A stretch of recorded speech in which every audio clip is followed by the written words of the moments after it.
episodes ever made. Gris was abandoned, all alone stuck in a tree, until a group of firefighters rescued him. We don't know why or how Gris got stuck in a tree, but you can see why he was obsessed with that giant burrito earlier. He then gets adopted by a lovely Canadian family, I mean a TV crew, to have him star in a Canadian sitcom.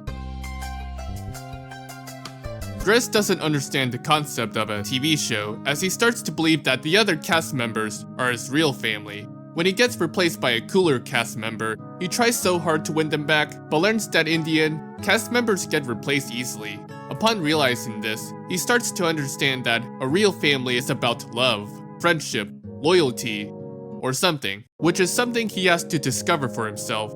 So, he quits the show, to find someone he could truly call a family, maybe finding other kinds of bears who are just like him. Not much is known about Panda's origins, but it all started way back in China. I mean, it's already common knowledge that pandas live in China, like Po from Kung Fu Panda. Panda was all alone in some sort of facility, following a routine, which is to wake up, eat bamboo, do whatever, and go to sleep. Wake up, eat bamboo, do whatever, and go to sleep. Wake up, eat bamboo, you get the point. To compensate for his loneliness, he interacts with inanimate objects as if they're real people, like this mechanical box, or drawing an imaginary friend, who doesn't seem too happy. Until one day, he finally made a friend, who was a doll. But you can tell how excited he was when he finally had someone to talk to, even if he's a doll. And who knows what this doll is really thinking for us to comprehend. He then discovered a world outside the facility in the form of a television, so he devised a plan to escape, but it wasn't what he had in mind, because he didn't know what a TV was. He then discovered a bigger world that is the real world, but was soon caught trying to escape, and sadly, the dog, I mean his friend, had to sacrifice himself to save Panda, so that he could go on a journey of his own. I guess that explains why Panda didn't hesitate to sacrifice himself to save his brothers. Watching his origin story made me understand why Panda is the way he is.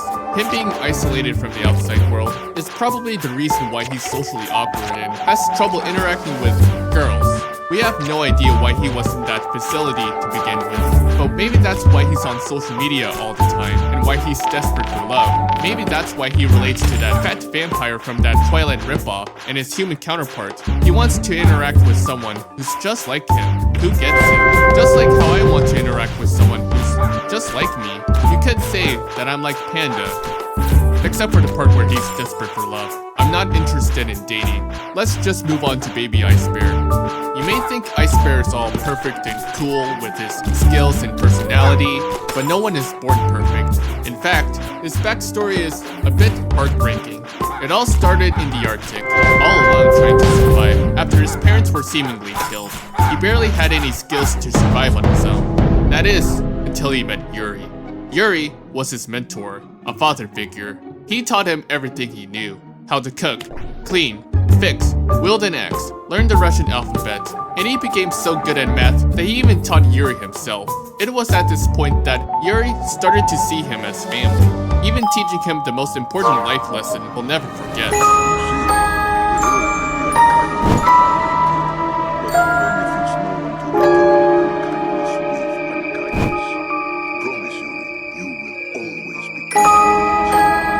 Ice Bear soon discovers that Yuri had a family of his own, possibly long gone by now, so he decides to make him a gift, possibly to remind him that he's not alone, but it made him angry. Whatever happened to Yuri's family must have devastated him. Ice Bear felt saddened after running away, but then got trapped.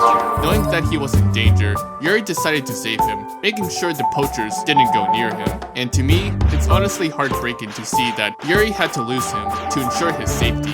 But at least Ice Bear has Yuri's axe to remember him by, and Yuri will still remember the good times he had with Ice Bear.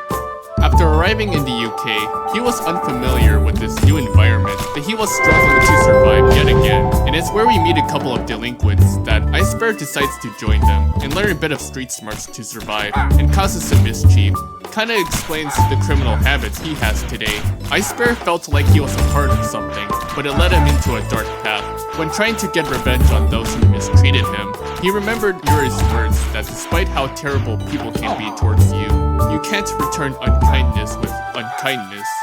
And then the cops shows up. Everyone panics, but Ice Bear uses his quick thinking to escape the cops. And right after saving the delinquents, they part ways on good terms. And so, Ice Bear goes on a journey of his own.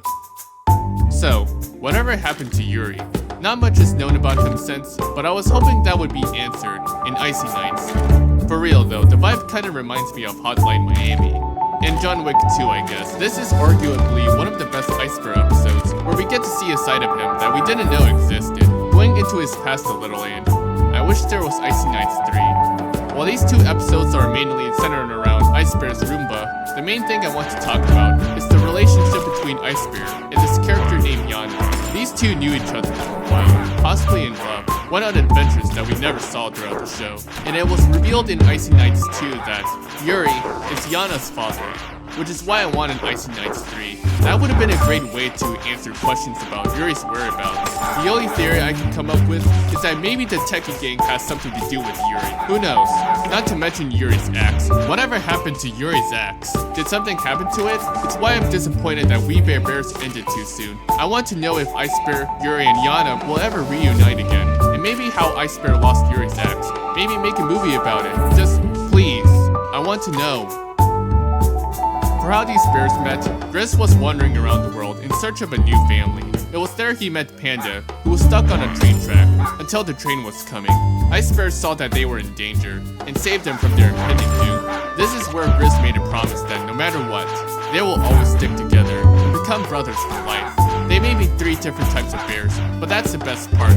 What's important is that they're officially family.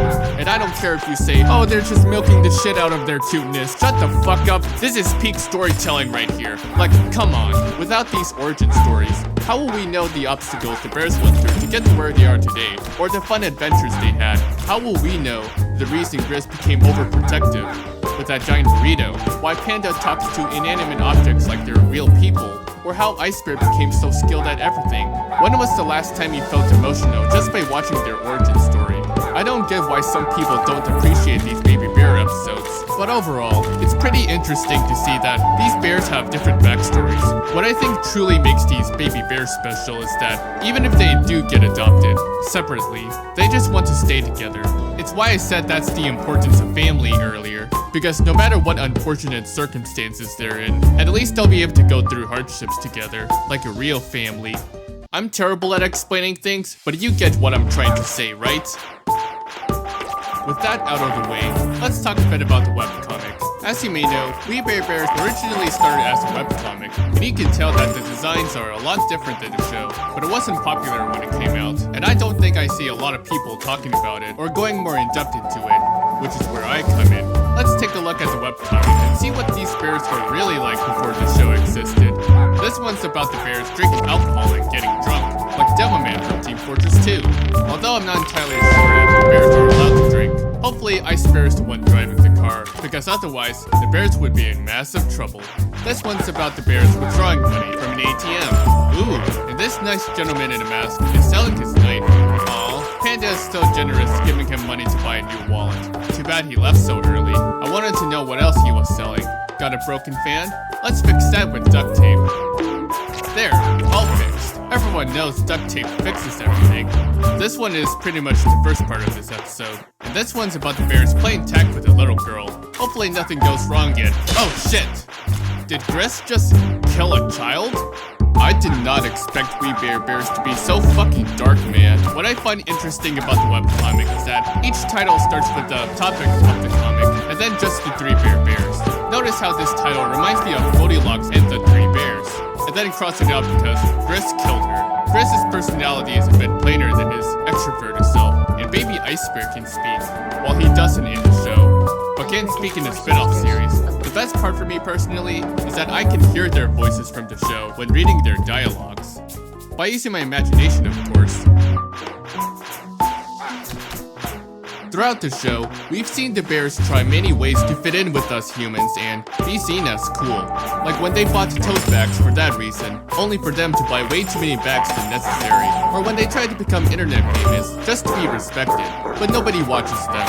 Except for this one. It's honestly sad to see how these bears are being treated poorly by some people. and you can see that only the forest animals understand their struggles.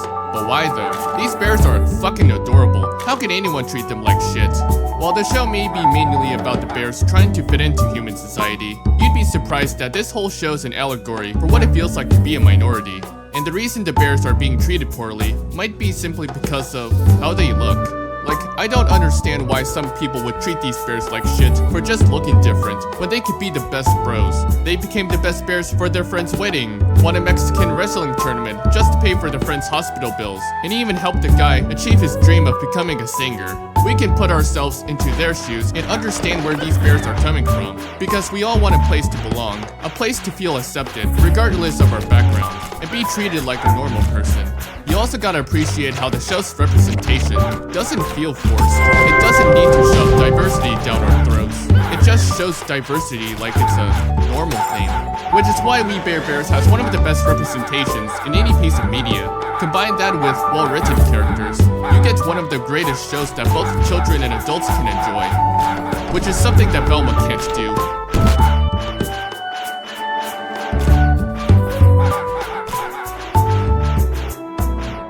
Now that we've talked about the main characters and their desire to fit in, let's talk about the side characters and see what makes them unique. Starting with Chloe. She's a 10-year-old Korean child prodigy who is attending college. A lot smarter than Gio-chan if you think about it. She first met the bears when she was researching them for a college assignment. The bears agreed to help her out and eventually became friends.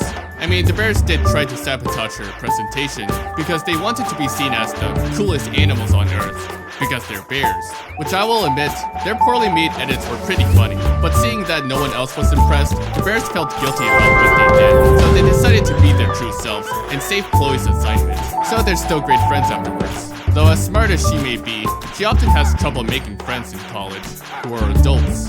And you can see that she's more comfortable hanging around with the bears. Luckily, the bears are here to help, which probably ended up embarrassing her since they do not understand human interactions. But everything still works out in the end. I mean, it's just the thought that counts. The bears care so much for Chloe that they will do anything to make her happy. They'll go on road trips together, help her study for her exam, work under pressure, pull the best prank on her cousin, and when they mess up their Christmas dinner, they make things right just to make her happy. That is what makes them great friends. But the one that is closest to her is Ice Bear. And I just want to say, the bond between these two are one of my favorite moments of the entire series. Just look at these two playing the piano together. Look at them finding the perfect Christmas tree. Look at Ice Bear struggling to retrieve her favorite hoodie from a man-eating puppy. You can see that Ice Bear cares so much about Chloe that he is willing to risk his life to protect her from an albino alligator or an oncoming train. That's how you know how sweet their friendship is. I swear, we need to protect Chloe at all costs. I also find it refreshing to see that Chloe's parents aren't one of those stereotypical Asian tiger parents who force their kids to get good grades. Kinda like how my dad is pretty chill with what I do, and while my mom doesn't care that I'm a game design major as long as I graduate on time and make money. Then we have Lucy.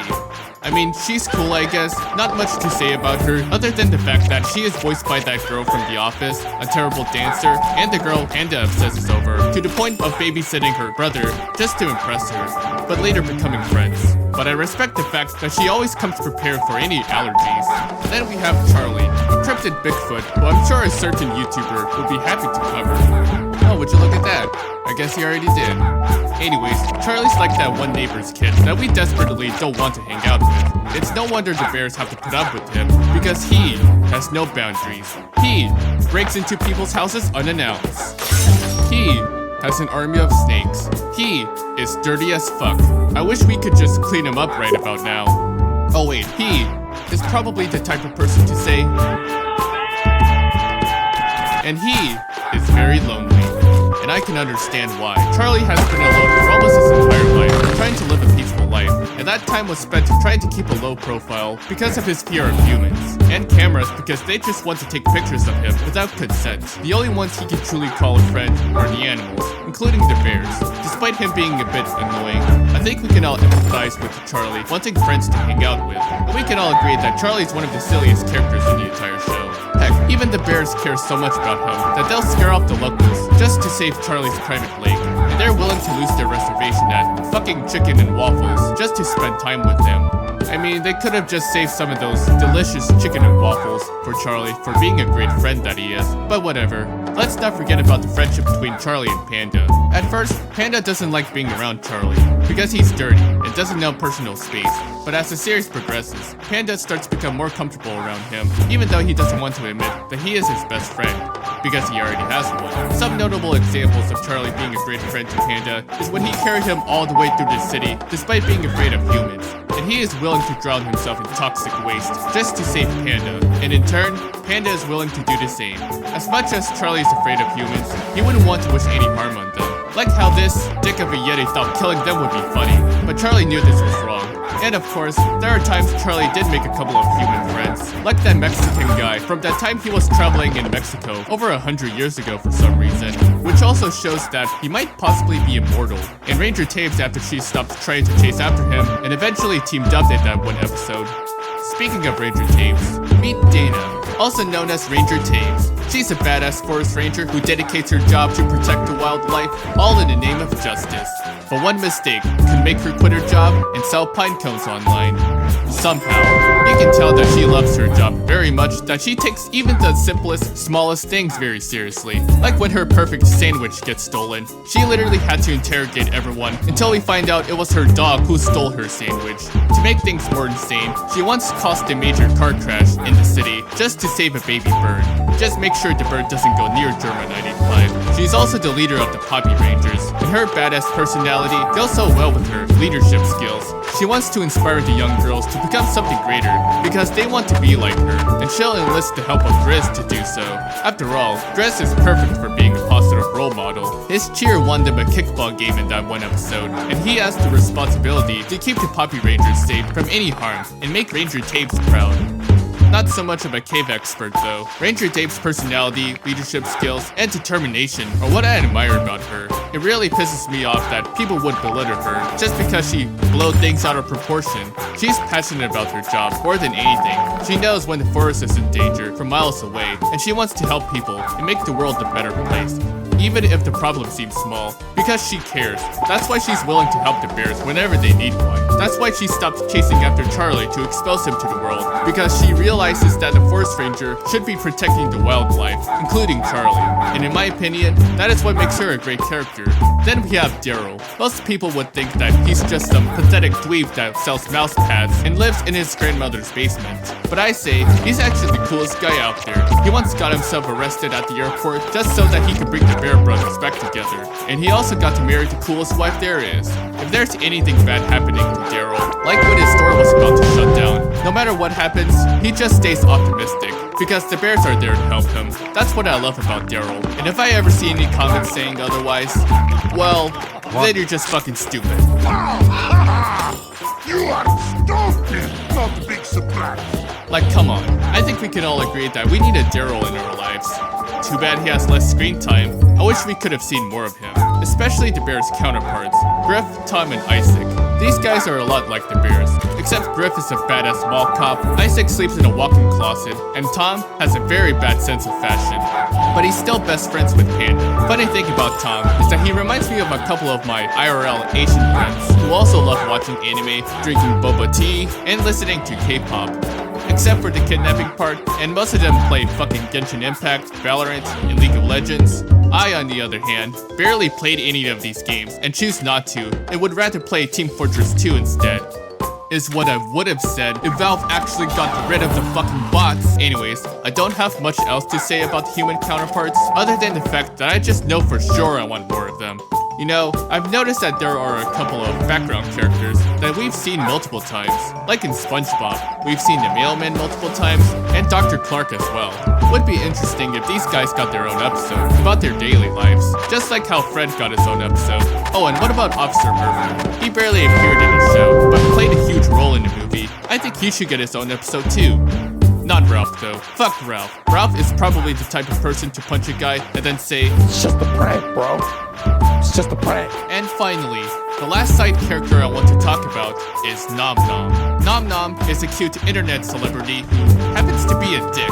He's exactly what every shitty celebrity would be like when they become famous. A selfish, greedy jerk who only cares about fame, often acting like a spoiled brat with anger issues, which is pretty fitting for a koala. Exactly why some people would say, never meet your heroes.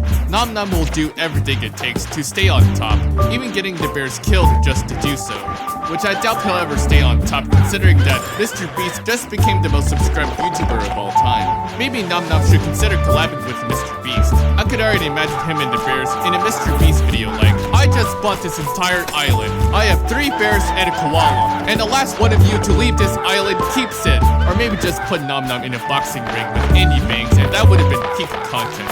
Also, I can't wait to see the look on Carl Jacob's face if he ever watches this video. I know he's a fan of this show. Anyways, because Nom Nom is so famous, he will get away with almost anything because of his so-called cuteness. Like, we literally got an episode where Nom Nom got cancelled for a brief moment and then came back up like nothing happened. If Nom Nom got cancelled today, he would probably be in one of those rise and fall videos like these, and then have Voice Critical say something along the lines of, today we're gonna be talking about the once beloved internet star that is Nom Nom, and after looking into this situation, I just want to say that holy shit, I did not expect Nom Nom to be such a douchebag. Dude literally fell off way harder than the time I fell onto my ass cheeks while riding the mopey huge. And if Nom Nom ever makes an apology video, he would probably say something like, I have made a severe lapse in my judgment, and I just want to apologize that he felt hurt by my actions. I was depressed and I was in a dark place and all that shit. I've recently been going to therapy to get the help I need, and I recently got this cute puppy to make myself feel better because I'm important. And I'm totally not reading this off the script or anything. So let me sing you a song to show you guys how sorry I am. Something like that. He'll probably still make videos if he chooses not to acknowledge the existence of cancel culture. In Nom Nom's mind, the only thing he needs in life are servants, really yummy food, and the internet. So why would he need friends when he has all that fame, right? Well, here's the thing. Only his fans see him as a cute object rather than a person. And when it comes to parasocial relationships, even Nom Nom himself is scared of his own fans. This grown-ass man has stalked Nom Nom just to get one of his fingernails. Do you see how fucking creepy that is? Anyways, they genuinely think Nom Nom is their friend when he doesn't know them personally. And as both YouTubers Ludwig and Jay Schlatt would say, none of your content creators, your favorite ones, including me, are your friends. You're a number for me. I'm sorry. I don't love you. I could tweet that I love you, but that's not true. And when I see relationships being formed like this that are just so one-sided in nature, I can't help but feel kind of concerned. Again, my shit is a fucking TV show. The TV show will never love you. The characters have no idea who you are. They're not even real. It doesn't help that Nom Nom has anger issues and suffers from loneliness, like in that one episode where he thought he had a brother, but it turned out he was a fake. So it's unlikely Nom Nom will ever form a genuine relationship. That is, until the bears came into his life, most notably Grizz. At first, Nom Nom treated the bears like dirt, but learned to soften them up as the series progressed. Every time Grizz came into his life, he always managed to bring out Nom Nom's soft side, and it shows when he admits to Grizz that he is the only true friend he'll ever have, because he cares about him. And from this point on, I hope both Grizz and Nom Nom stay best friends forever.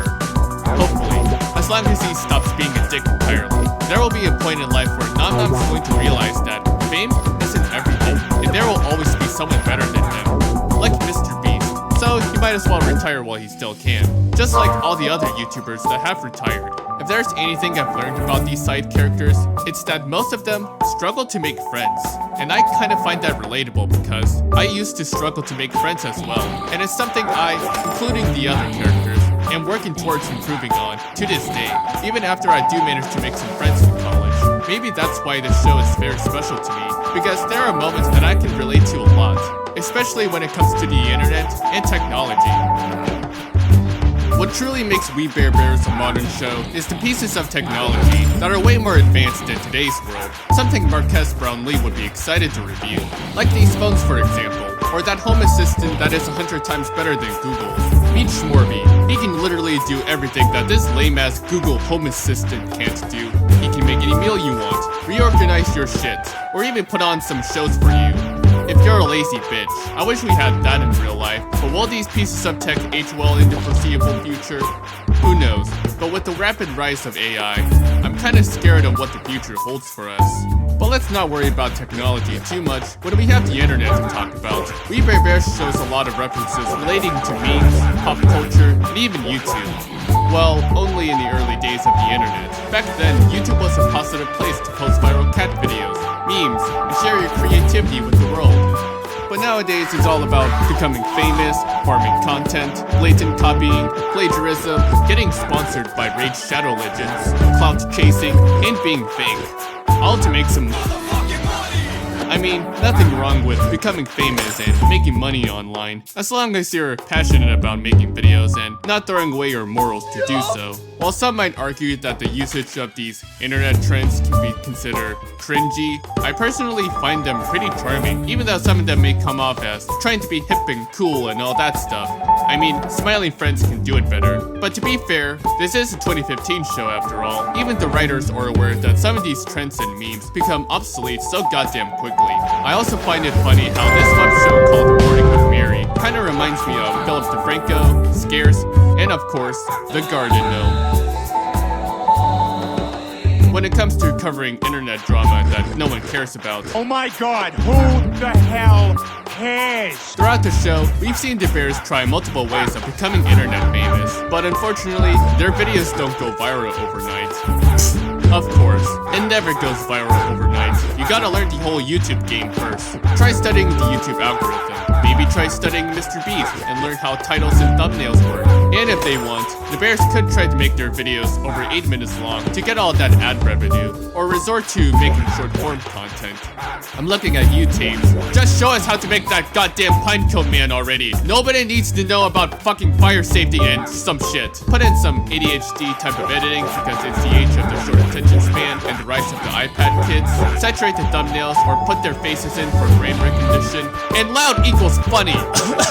Or just watch all those trustworthy YouTube gurus, as if they're really going to help you. So yeah, that's how the Bears could become internet famous. Just don't make it obvious that you're a shitty clickbait copycat. Is this what YouTube has become? I thought being a YouTuber meant being yourself and making content you actually enjoy, not doing it mindlessly. Besides, we still have some great content that's still being uploaded today. We got great video essays, fan animations, indie animations, gaming content. Some of the OGs are still here, and some other great content that I can think of. After all, isn't this what YouTube is supposed to be about? Making videos just for fun and being yourself? That didn't stop the Bears from making videos, and I like to think that they're just making videos just to have fun and make all those great memories that I'll never experience again. The reason why I'm talking about this is because I kinda relate to Grizz when making videos online, because I too want to become internet famous and meet all sorts of cool people. But I don't want to be fake and sacrifice my creativity to do so. And I hope that if the Bears do become internet famous, they better not let all that fame get to their head. Like in that one animatronic episode, where the Bears did become famous by lip-syncing an awesome song, but it broke them apart because they had different ideas. Damn, I just realized I sound like T-Pain when talking about how deep this show is. The last thing I want to talk about in this video is the movie, with the simple plot being the Bears going on a run to Canada after causing a major blackout all over the city, with the main antagonist, Agent Trout, wanting to lock them up and put them back where they came from, all because the Bears are just being bears. Apparently that's more egregious than literal kidnapping. This movie has everything you need for its conclusion. We've got a fun road trip, drama, comedy, a bit of cringe, uplifting moments, and fucking sad. Because the scene where all the other bears were locked up in those cages made me feel a bit sad for some reason. On the inside, anyone who has watched the movie would know that this is the amount of people who love Agent Trout. Exactly. This guy is committing literal animal cruelty. Overall, it's a good movie that teaches us a good lesson about accepting others, no matter their differences. We also got to learn how the Bears fit, and we finally got a happy ending, where the Bears finally fit right into society. That's what the Bears want all along, right? To feel accepted for who we are. Wait a second. At the end of season 4, it would make sense to end things up the movie, right? However, I do have one major complaint, and it involves the side characters. But I'm going to save that for later. And there's really nothing else I can add here, since there are already a couple of good videos that do a better job explaining the movie than me, so I recommend checking them out. But the one thing I do have to add is the usage of so many outdated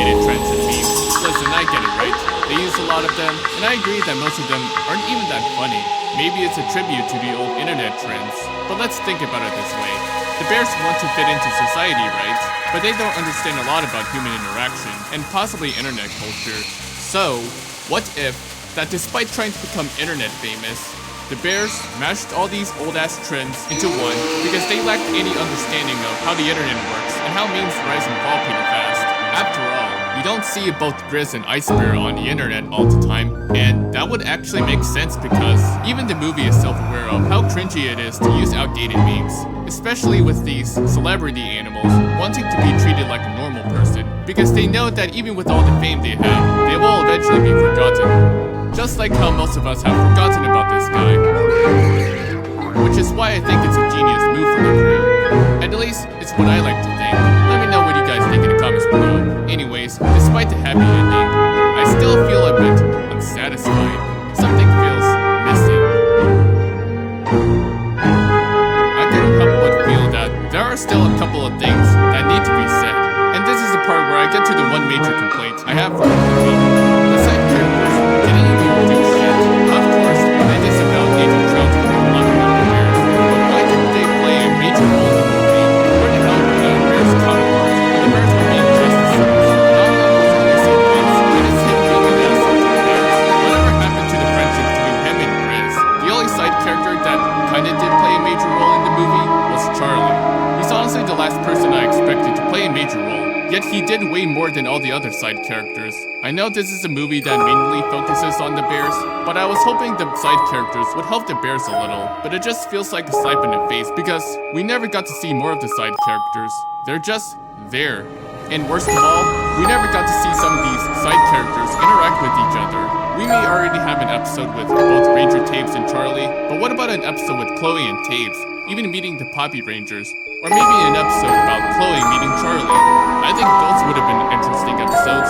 If only We Bear Bears had just one more season, that would have been a great way to explore these new character dynamics. But this would have also been a great way to finish the Ice and Ice storyline because we still don't know about Yuri's whereabouts, and I wish we could see more of Yana as a character. We don't even know how both Ice Bear and Yana met, and what the hell happened to Mrs. X. If it's a budget issue, then I can understand that, but it just sucks that the show ended too soon. Just like how Infinity Train got canceled way too early without 4 more seasons. Come on, Cartoon Network, what the fuck were you thinking? But still, even with these unanswered questions and unexplored character dynamics, We Bear Bears is still one of the greatest Cartoon Network shows of all time. Honestly, I have no idea how I should end up this video. I've pretty much talked about everything I wanted to say about this show. The characters, the origins, names, how to YouTube, and even expressing my thoughts about the movie and unanswered questions. It's fascinating how We Bear Bears originally started as a collection of drawings trying to make Daniel Chunk's piece laugh to a webcomic that no one pays attention to, into an actual show that millions loves. We Bear Bears is just this complete show that I don't think a lot of people seem to appreciate enough. This is one of these shows that puts a smile on my face because there are many moments from the show that I can relate to a lot. I'm like Grizz when trying to make new friends. I'm like Panda when being socially awkward and like an anime. I'm like Ice Bear when being quiet. Too quiet. Do you see why I identify with a lot of characters who are just like me? In my opinion, I don't think we'll ever get another show just like that. And with that being said, thank you Daniel Chung for creating such a wonderful show that is We Bear Bears. And now would you excuse me? I'm gonna go drink some boba tea right about now.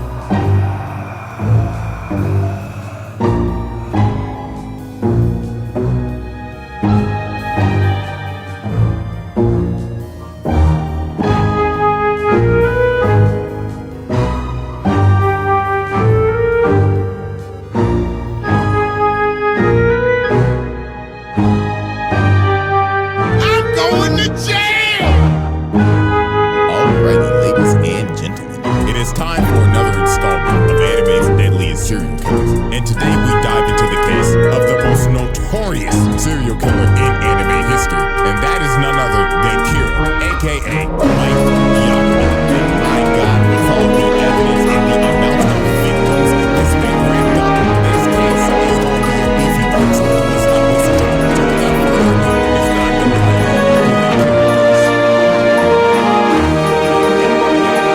not the most diabolical to ever exist. A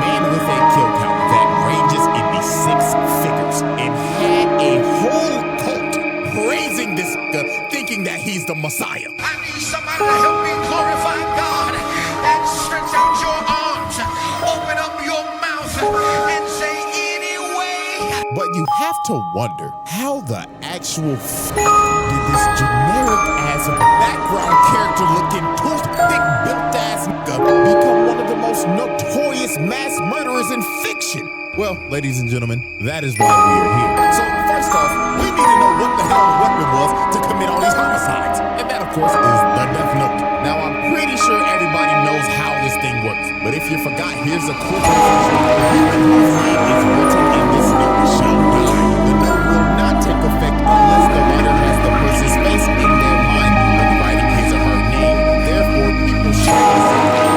If the cause of death is written within 40 seconds of writing the person's name. And finally, after writing the cause of death, details of the death should be written in the next 6 minutes and 40 seconds. Now, with all that explained, we can now move into the first major incident, and that is, of course, the first confirmed 52 victims. Now, when White first found the death note, when it conveniently tried to write it down, he thought to himself, "I'm so bullshit. What is this, a savage ass? This White, being a curious George, decided to take the book. So later on, White got home.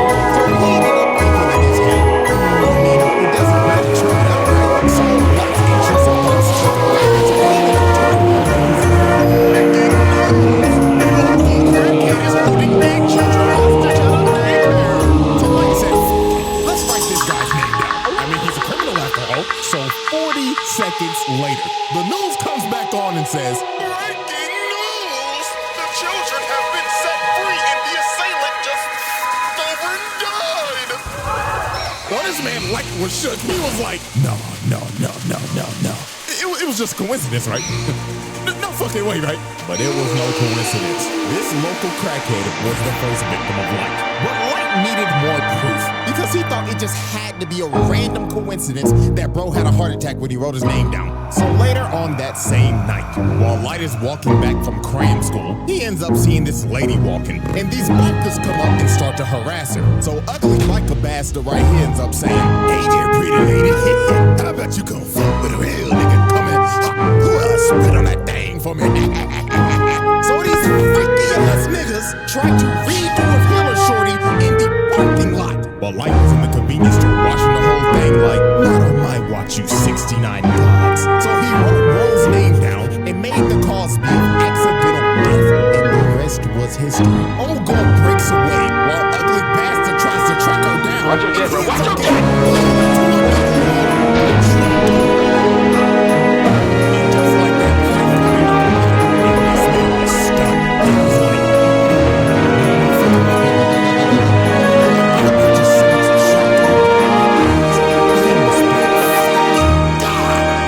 and at this point, Light's God complex was born. This man went back to the crib, locked the door looking like he about to beat that thing, and said, "I'm about to cleanse this world of its garbage." So this man looked up a list of criminals and just started getting active. This nigga started writing so fast, it looked like he had an essay due the next day. And he just started racking up bodies. Body. Going crazy thinking in his head, yeah, that ugly bastard that was talking to that little girl the other day, enjoy being unemployed with Dr. Disrespect. And this man went through the whole night just writing names until 2 whole pages were full. And look at this man breathing hard as hell, looking like he just ran a 5K. And just off of that one night, this man killed 52 criminals. Now his it's just criminals that died of heart attacks. Because when Interpol got this information, they was like, there could be some people that were unaccounted for. So that death toll could have easily been over 100. So all of his first victims, the name Karen started spreading like wildfire because Light was constantly dropping off news. Every single day he was killing multiple criminals, and people all around the world was supporting this man. They had Reddit threads and Discord servers just blazing this nigga, and this just amped up his God complex even more. Just looking at this like, that's right, blaze me, nigga. Oh, this is like, and of course now he got this A1 Instagram shit down the way. Attached to his head the whole time. Even though Light was killing all the criminals, at the end of the day, it was still Light. And this is when this man fell for the trap. Now, this is the moment where you just just think to yourself, what if Light never made this crucial mistake? And that mistake was killing Linda L. Taylor on live TV. So a worldwide public service announcement comes on TV, and this man announces himself as L. But obviously this ain't L. But Light didn't know. So Linda L. Taylor starts speaking and saying, "Good afternoon, world. My name is Linda L. Taylor. Kira, if you're watching this, we have a message for you. You are evil and you are just a mindless serial killer. And I'm gonna bring your punk ass to justice." So while Light is watching this, here come this instigating ass nigga. "Ooh, Light, I'm not gonna lie, that nigga pressing your shit right now. So what the fuck you gonna do about it, huh?" So here come this man Light, his ego is challenged. "You think I'm fucking evil? Quit all that fucking yapping, nigga. I am God, and you can suck my divine dick 6 feet under." So Light got to work quick. He wrote bro's name down in a heartbeat, and after he finished, he was like, "Yeah, that's right. I'll show the world what happens if you defy me." So 40 seconds later, and Linda L. Taylor has a heart attack, croaks over, and dies. And here go Light thinking he got it in the bag. "What's wrong? Huh? Get the fuck up, huh? Pussy, you was talking to that shit!" What's good, fuck, nigga? Huh? Wow, Kira, I can't believe it. You was one dumbass nigga. You really think I'd get my introverted ass on TV and f***ing press you like this? You one stupid ass nigga, and now I know all your shit. The dude you just killed? Yeah, he was due for execution today anyway, so he could go f*** off. Also, this is not a worldwide broadcast. We only broadcasting this in the Kanto region of Japan. So guess what, motherfucker? I know exactly where you at. So come on, motherfucker. Go on ahead and try to kill me. Do it. Come on. I'm waiting for you right here. Don't be a pussy bitch. Show me you got some balls on you. Or is it that you need a name and a face? Fuck. He got your ass. Could it be me though? Kira, know this. On my mama, I'm coming for your bitch ass, and I'm gonna put your nigga ass in the slammer. So after this man L played Light like a fool and pressed the living hell out of him, the investigation on Kira went into full effect. So this is where we move on to our next set of evidence and next set of victims. And our first key victim is Ray Pinber. Now, Ray Pinber was a FBI agent. Yeah, this case got so big that this man L ended up getting help from the FBI to come solve this case. Because that's how horrendous this shit got. Because Light was murdering like 23 niggas a day at this point. He was dropping at least one body an hour and just toying with L the whole time. So L suspected that whoever Kira was had to have ties to the police, because how the hell would this person be getting all this information on these criminals? And what do you know? Light's dad is the police chief. So L basically made every single person that had ties to the police be kept under surveillance by the FBI. And Ray Pinber's job was to survey Light. And obviously Light didn't need this type of heat. So Light decided, I'm gonna have to put this man in a coffin. So Light came up with this devious ass plan, and that was the bus jacking incident. So for this, Light needed a guinea pig, so he found another local crackhead on the most wanted list, Kichiro Otsuruda. I'm not gonna lie, I just butchered that man's name. So the second part of his plan, he needed a shorty. So this man dialed up one of his shorties on his roster and called her and said, "Hello?" I'm over here stroking my dick. I got lotion on my dick right now. I'm just stroking my shit. I'm horny as fuck, man. I'm a freak, man. Like, for real. You's a freaky ass nigga. So the next day, Light ends up meeting the girl to go on their date to Disneyland. And of course, Ray Pinber is right behind them, following them, all according to Light's plan. So they end up getting on the bus, and Ray Pinber sits right behind them. So about a good 15 minutes later, they stop at the next bus stop, and the local crackhead gets on the bus. And this man wasted no time. He cocked back the gun and said, "All right, everybody, sit the fuck down and do your best Rosa Parks impersonation. I'ma blow this nigga brains out." But sir, please. "I ain't playing with you, nigga." So this man called up Disneyland and said, "Bring out all the cash you made today, and make sure the nigga that's bringing out got on a Minnie Mouse costume." "Sir, we're able to comply with your demands, but why the Minnie Mouse costume?" "So I can get my nut off, nigga. The fuck else you expect?" So while this lunatic is high out of his mind and going wild, this man Ray Pinber leans over and says, "All right, y'all, like he said, stay calm and do your best Rosa Parks impersonation. My name is Ray Pinber, FBI." So when this man Light looked at this man's ID, bro just smirked and thought in his head, "Stupid ass nigga, all according to plan."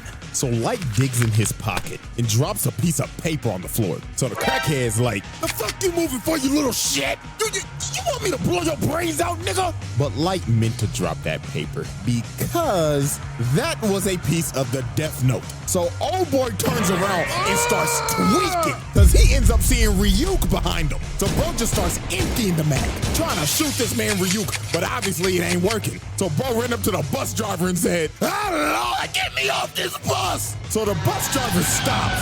Bro runs out into the street, and Cartoon comes flying down the street and splatters this nigga's guts like the Nickelodeon logo.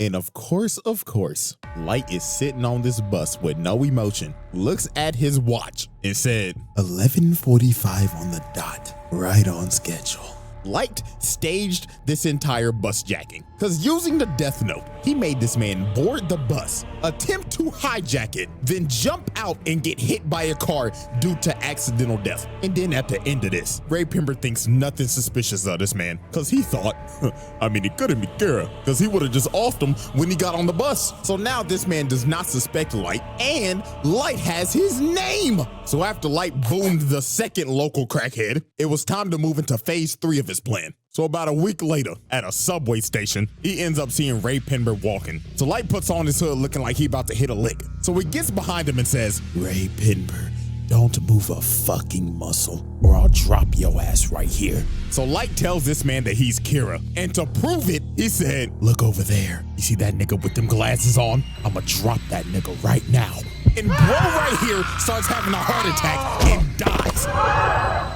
Bro straight up off this man in the public eye. And then Light told him, "Don't worry, you shouldn't feel bad for him. He was a registered sex offender and a PDF file. Caught him talking to 3 little boys the other day." So Light gives him an earpiece and tells him to board a train. So later on when he boards the train, Light tells him to open the envelope. And he sees all these papers. So Light says in his ear, I want you to write your boss's name and every single FBI agent that came here in Japan. Do it, I'ma drop your ass and your bitch right the fuck now. So Ray Pember writes down all the names. So after this, Light told him wait 30 minutes and then get off the train. So 30 minutes pass. Ray Pember gets off the train and it happens.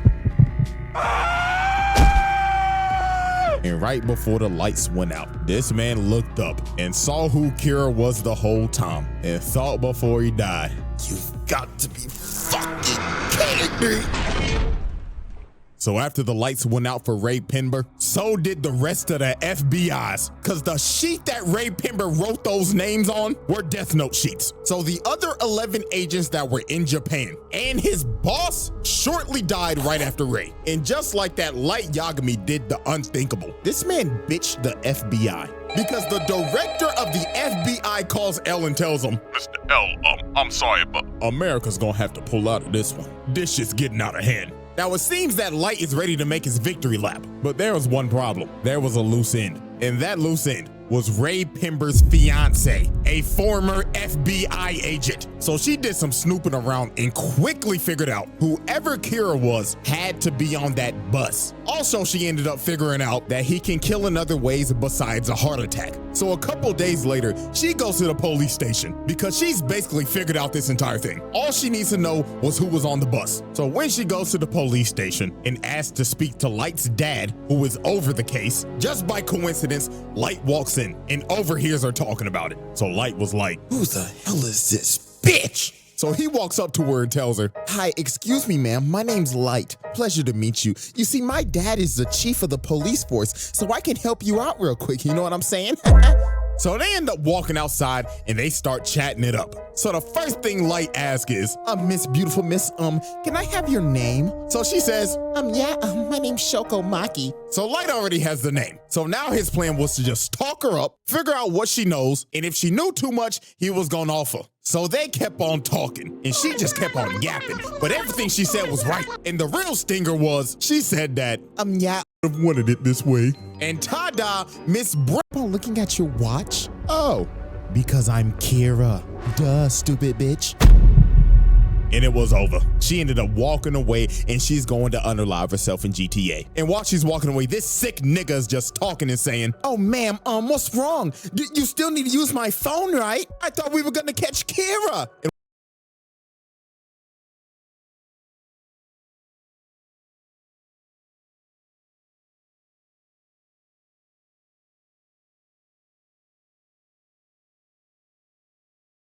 What makes this even more tragic, they never found her body. We don't know what the hell happened to her. All we know is that she unalived herself. And with that, the bus jacking incident comes to a close. Alrighty, chop, move it on. We got more people dying. Flip the board for our next set of evidence. Now, the paid ads are getting expensive. The search results have gone to the gutter thanks to AI.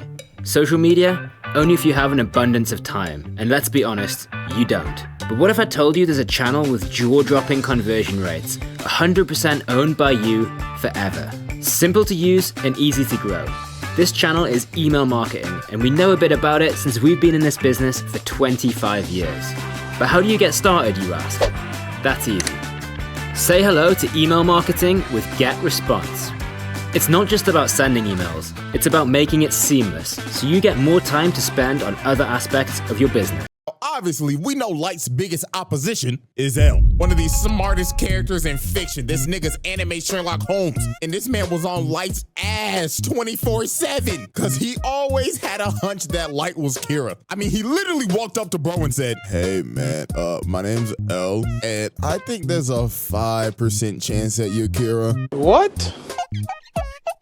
I'm not sure all the way, but there's like a 5% chance, bruh. He had this man join the Kira task force to keep an eye on him more. He even had cameras set up in his room, watching him 24/7. So you know damn well that he was watching him yanking his shit.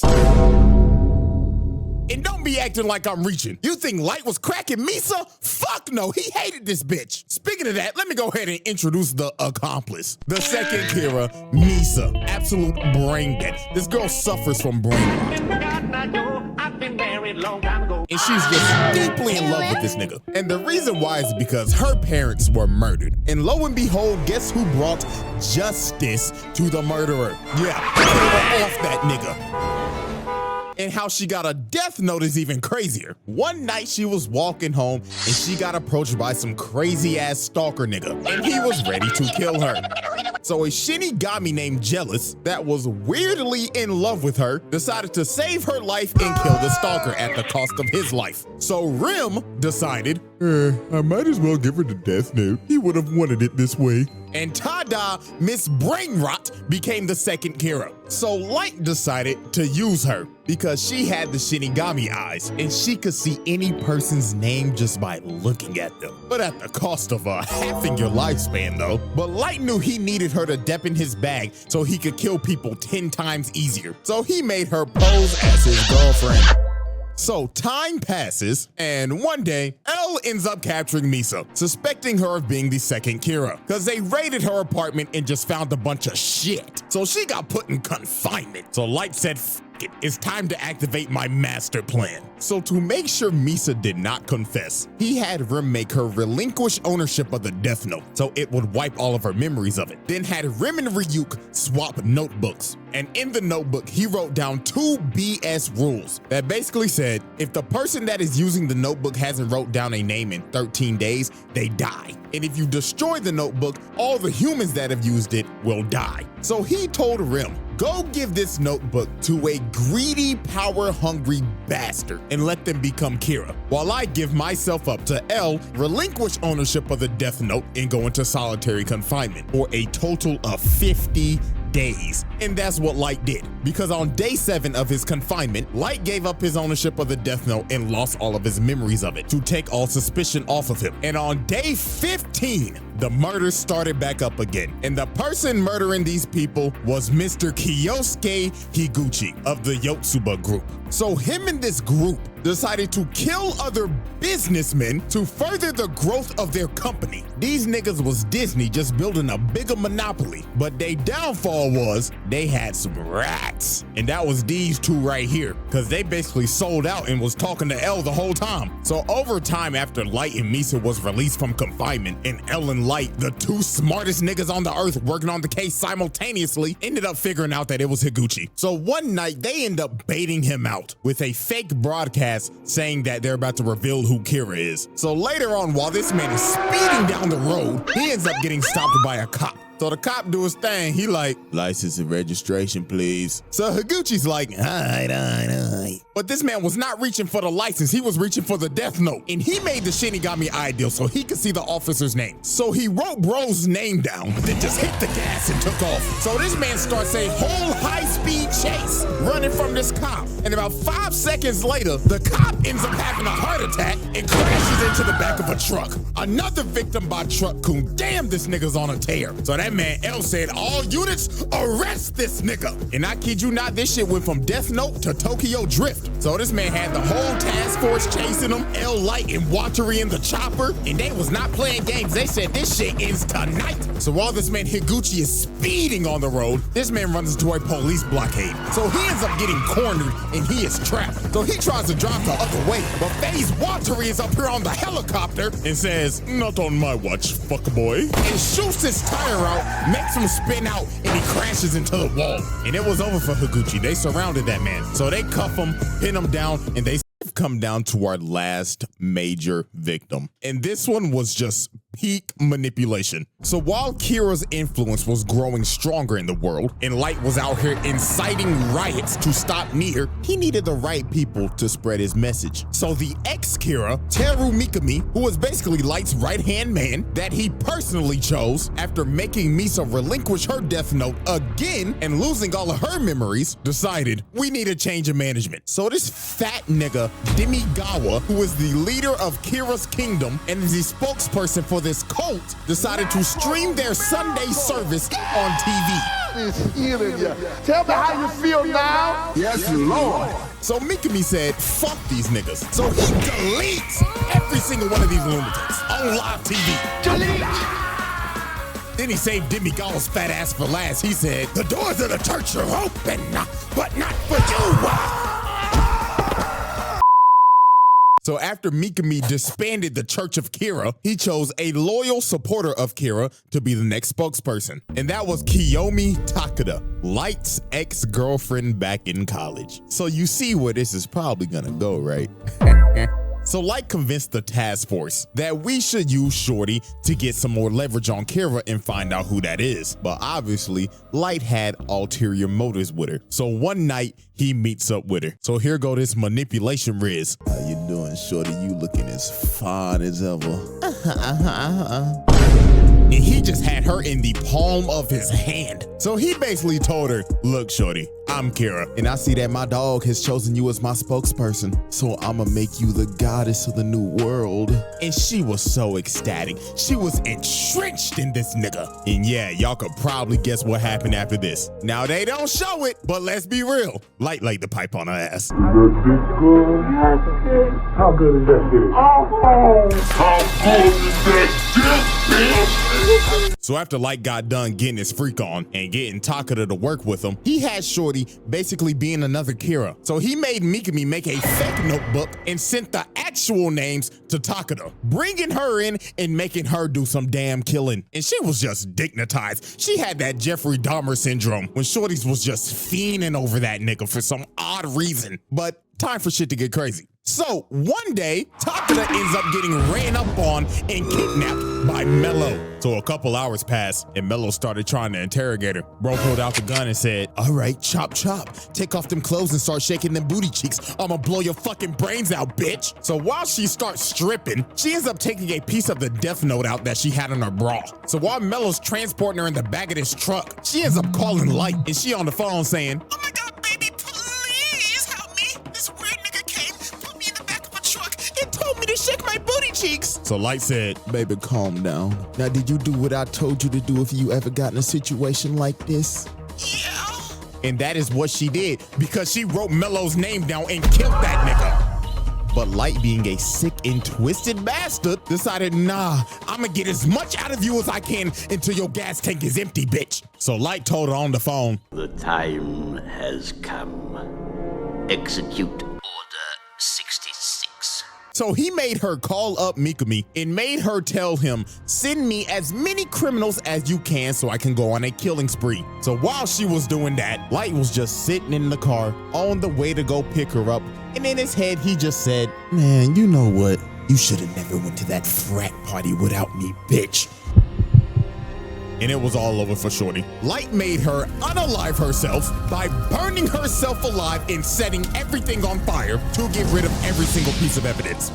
And just like that, that was Light Yagami's final victim. Because the next day on January 28th, this nigga got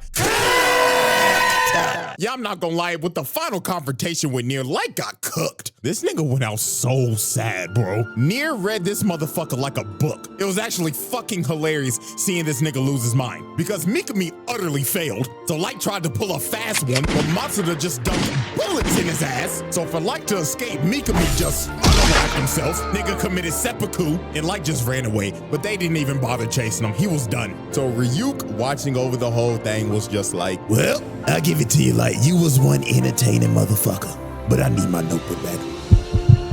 And on January 28th, 2010, anime's most deadliest serial killer dies of a heart attack.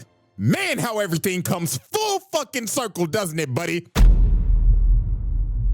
All right, everybody, it's time for our final tally. Now, obviously, keeping kill count in this is literally impossible because there were mad off-screen deaths. And he just wasn't killing criminals, he was killing innocent people too. And also people with just petty crimes. He probably killed your ass if you got a speeding ticket, because this motherfucker was just evil. I mean, you know how many families he probably tore apart doing this shit? A lot! Shit, one like equals one prayer for these families, man. But here's what we'll do. If one of y'all can get an actual reasonable number and people actually agree with you, I'll pin the comment and we'll make that our number. But you know what that number gonna be right now? Drum roll, please. A lot. I mean, it is what it is. I mean, I ain't lying. Anyways, man, case closed. And that is another installment of Anime's Deadliest Serial Killers. So hope y'all enjoyed and get ready, baby, because our next trial is gonna be the beefiest one we've ever had. Yes, I'm already giving you a warning right now. So until then, I'm out this, huh? Yeah.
Watch out for Shredder! I'm going to jail! Alrighty, ladies and gentlemen, it is time for another installment of Anime. Hate seeing ads? Here's how to get rid of them, or get paid to see them. Do you know how much of the content you see on a daily basis out for Shredder! Alrighty, ladies and gentlemen, it is time for another trial of the round table. And a new challenger is approaching. Or if I want to be specific, challengers are approaching. But these challengers are all known under one name. And who is this man exactly? Well, let's just say this man has been beefing with Turtle since 1987. I brought back some takeout, so let's get down and pig out. It's Shredder.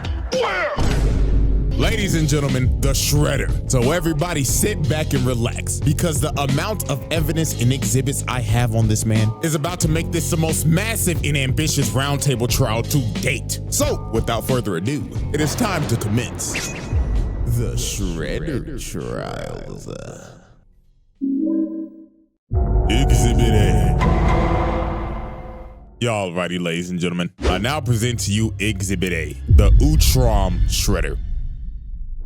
New York City, a city where you can find damn near everything, from your bacon, egg, and cheeses, a random nigga getting sturdy on every single block, fat ass mutated rats, and of course, ninjas.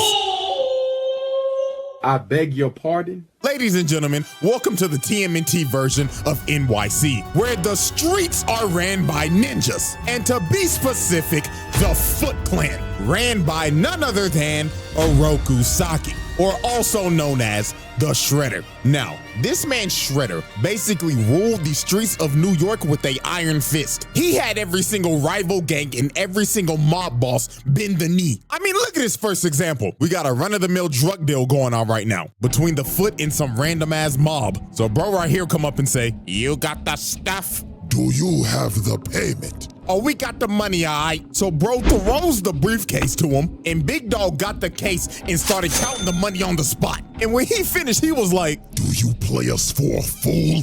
This is only half of what we agreed upon."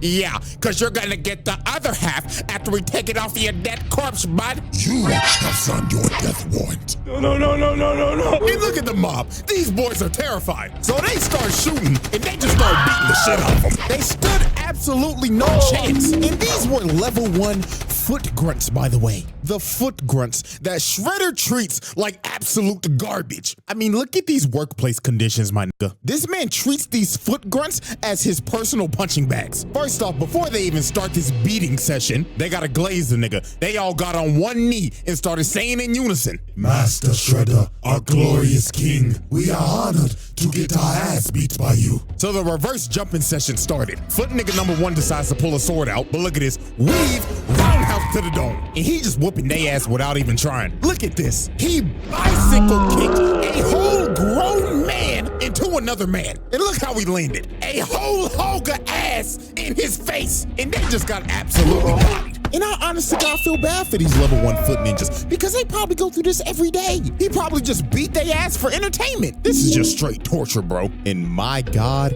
if you ever failed this man. Well, let's ask this guy right here. So this random guy right here failed to steal this armored truck for Shredder because the turtle stopped him. So bro is pleading for his life right now. He is saying, "Please, Mr. Saki, you must understand. I was attacked by some buff-ass turtles." But Shredder looked at bro and said, "Shut your trap. You are a fucking failure." "No, please." So he leaps at this man, and you just see the door shut. And all you hear is this man screaming and getting his ass beat. And you never see or hear from this man ever again. So guess what? Ding, ding, ding. You guessed it. Murder on aisle 4. This is dead. But there was one man who suffered the absolute worst of Shredder's wrath because of his constant failures. And that is none other than Baxter Stockman. Holy what he did to this nigga Stockman. It is inhumane. First of all, you're probably wondering how Stockman even got in this situation. Well, he was a scientist working for Shredder. And one day, the Turtles and April O'Neil blew up his lab. So while this man was trying to run away, he ended up running into Hunt, Shredder's big-ass enforcer. So Hun told Stockman, "Seems like you're in trouble, Mr. Stockman." And Stockman knew he was cooked, trying to yap and lie his ass off. But Hun grabbed this nigga by the collar and walked him all the way back to Shredder. So they get back to base, and this motherfucker Stockman was like, "Well, you see, Master Shredder, this is just a minor setback. Cause with your funding, of course, I'll be back at work tomorrow." But this nigga Shredder grabbed his claw, got up and told him, "Nigga, do you think you're off the hook? You must pay for your failure, Stockman." So Hun drug him off to God knows where, and the next time you see Stockman, he has a scar and an eye patch over his eye.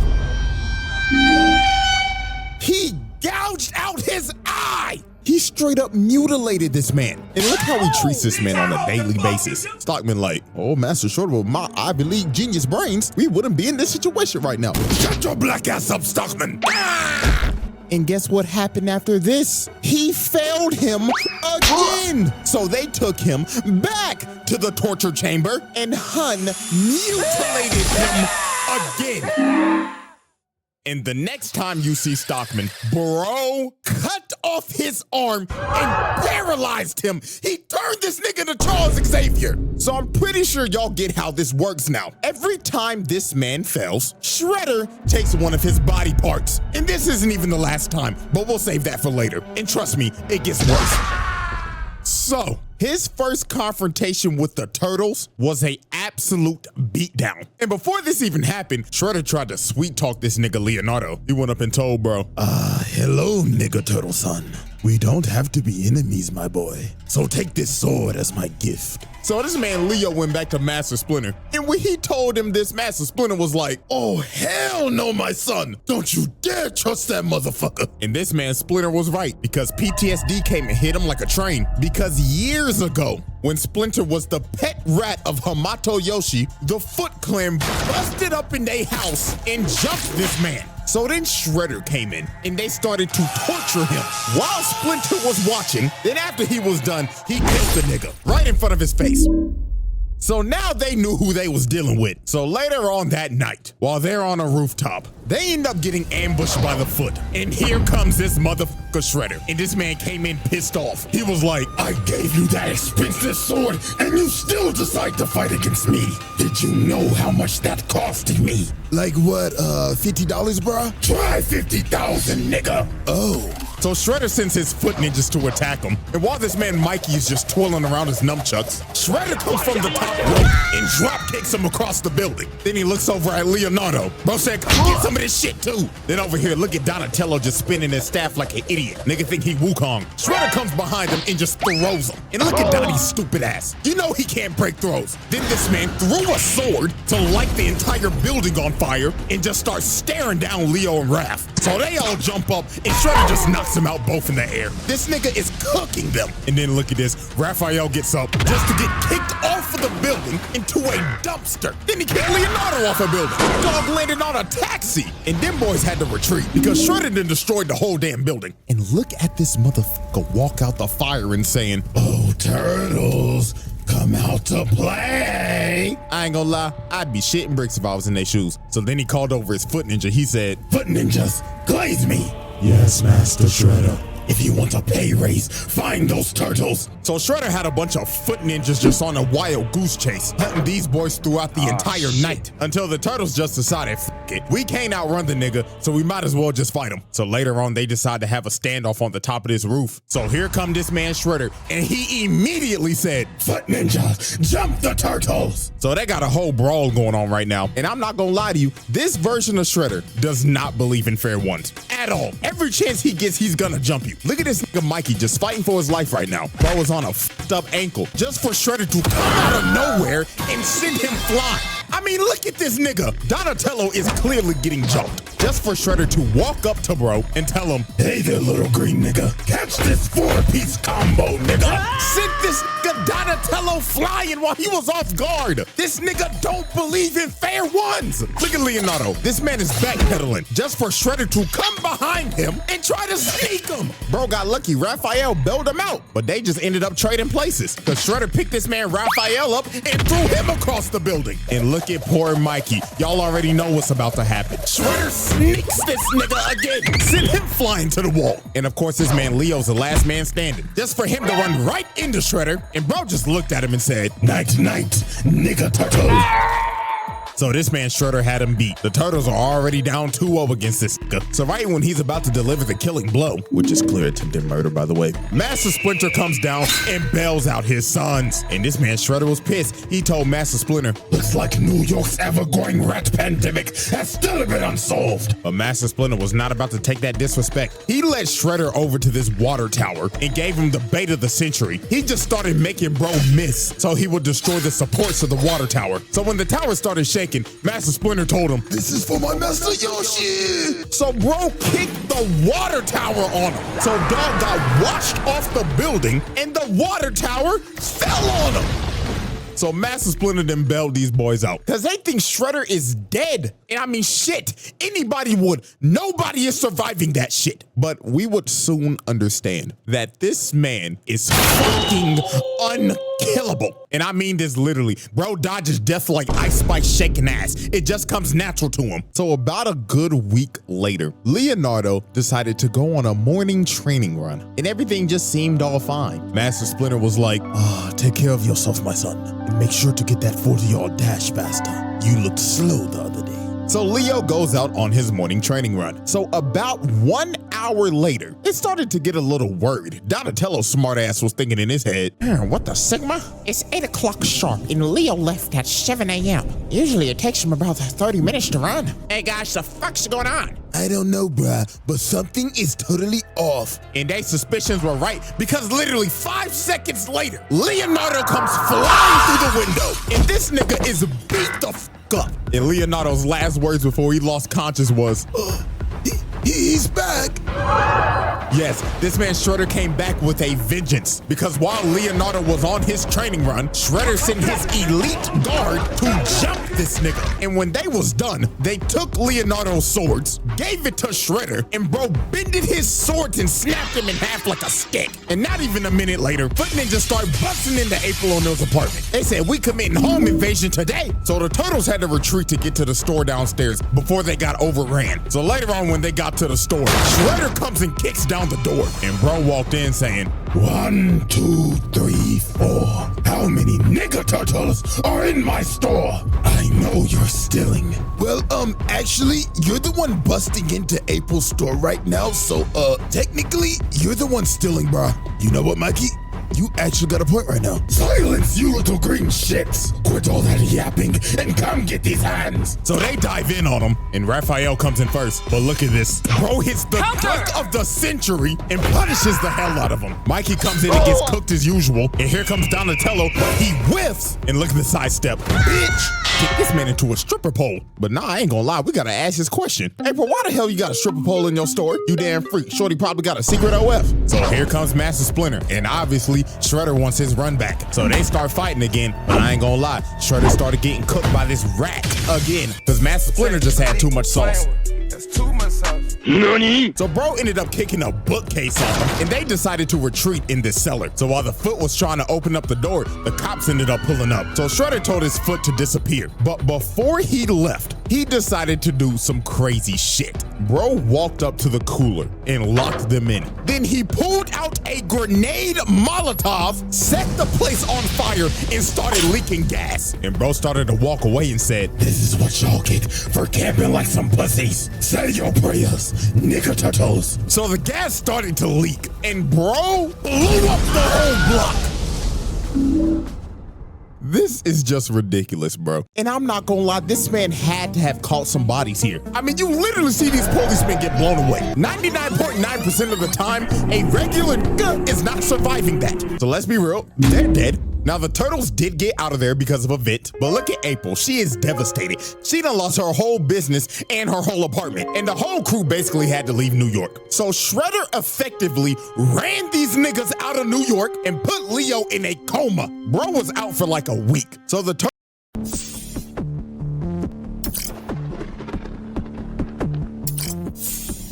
Turtles shadows were covered as time passed, and they decided to assault this man's lair. So while they broke into Shredder's lair, they ended up finding some pretty dark things that Shredder has done, and that would be human experimentation. Because they found this lab, and it consisted of a bunch of mutated Shredders, and also they was kidnapping motherfuckers. They found this video of these foot mad scientists that was experimenting on people that they kidnapped and was mutating them into monsters. So yeah, this man is a sick nigga, bro. But anyways, they get to the top floor to confront Shredder. But before they get the chance to fight, this motherfucker Baxter Stockman pulls up in a whole mech. So Shredder was like, Stockman, what the fuck are you doing? Well, Master Shredder, this is my Emancipation Proclamation, cause I'm done being your motherfucking slave, nigga. So this man grabbed Shredder, started throwing him around and dog walking him. Stockman was finally getting his get back from all the mutilation and the torture he's received. But his reparations would not last long. Shredder jumped up and just sent bro to the shadow room.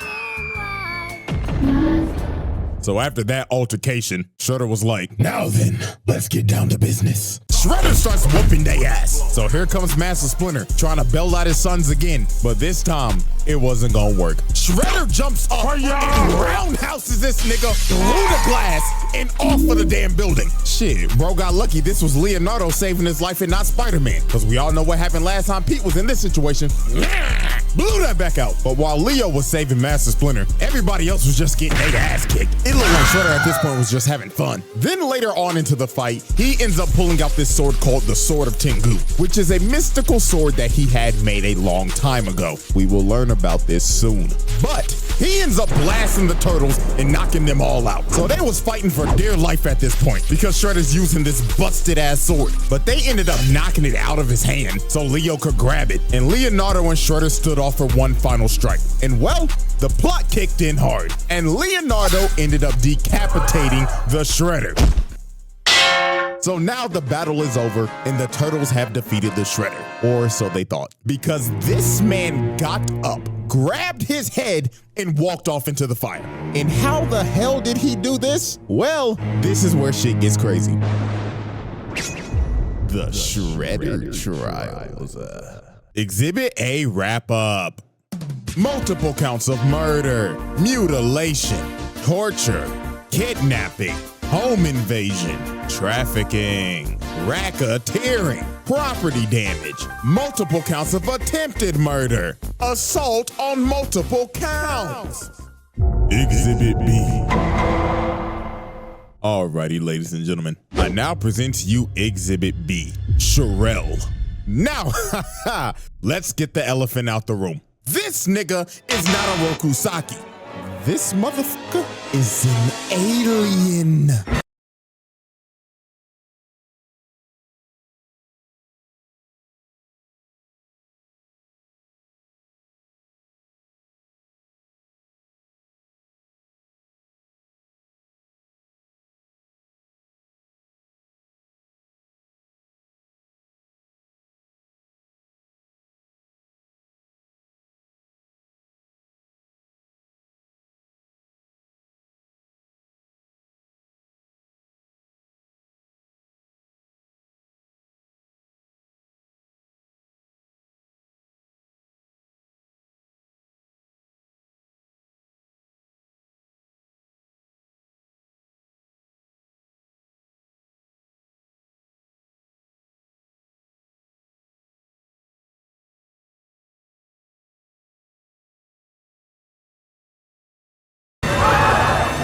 Yes. Ladies and gentlemen, meet Sherelle, the universal genocidal maniac. This is the worst criminal in the universe. And he is also the Utrom Shredder. Now, it's time to go back to the 11th century. Now, this alien race called the Utroms are a very peaceful race, but there was one outlier, and that was Sherelle. Now, currently, they have him in custody, and they're taking him back